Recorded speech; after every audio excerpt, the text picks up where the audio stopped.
ಕರಾಳ ರಾತ್ರಿಯ ಕಹಿ ನೆನಪನ್ನ ಬಿಚ್ಚಿಟ್ಟಿದ್ದಾರೆ ಮುರಿದಿಕೆ ಜನ. ಅಲ್ಲೂ ಅಟ್ಯಾಕ್ ಆಯ್ತಲ್ಲ, ಮಧ್ಯರಾತ್ರಿ 1 ಗಂಟೆ ಸುಮಾರಿಗೆ ಹಾರಿದೆ ಡ್ರೋನ್. ಅಲ್ಲಿ ಅದೇ ಟೈಮ್ ಮೊದಲು ಉಗ್ರರು ಅಡಗಿದ್ದ ಮಸೀದಿ ಮೇಲೆ ಡ್ರೋನ್ ದಾಳಿಯಾಗಿದೆ, ಮೌಲಾನಾ ಮಸೂದ್ ಅಜರ್. ಇದಾದ ನಂತರ ಒಂದರ ಮೇಲೆ ಒಂದರಂತೆ 3 ಡ್ರೋನ್ಗಳು ದಾಳಿ ಮಾಡಿವೆ. LET ಉಗ್ರರು ಅಡಗಿದ್ದ ತಾಣ ಧ್ವಂಸ ಮಾಡಿದೆ ಭಾರತೀಯ ಸೇನೆ.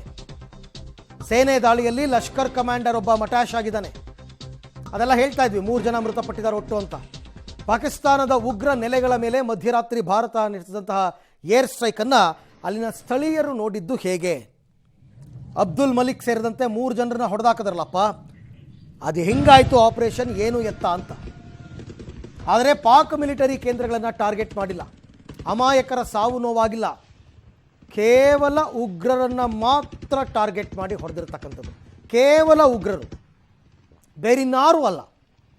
ಮತ್ತೆ ಯಾರಿಗೂ ತೊಂದರೆ ಆಗದ ರೀತಿಯಲ್ಲಿ ಭಾರತೀಯ ಸೇನೆ ಆಪರೇಷನ್ ಮಾಡಿದೆ. ಹಾಗಾಗಿ ಅಷ್ಟರ ಮಟ್ಟಿಗೆ ಅಲ್ಲಿನ ಜನ ಒಂದು ರೀತಿ ಭಾರತಕ್ಕೆ ಥ್ಯಾಂಕ್ಸ್ ಹೇಳಬೇಕು.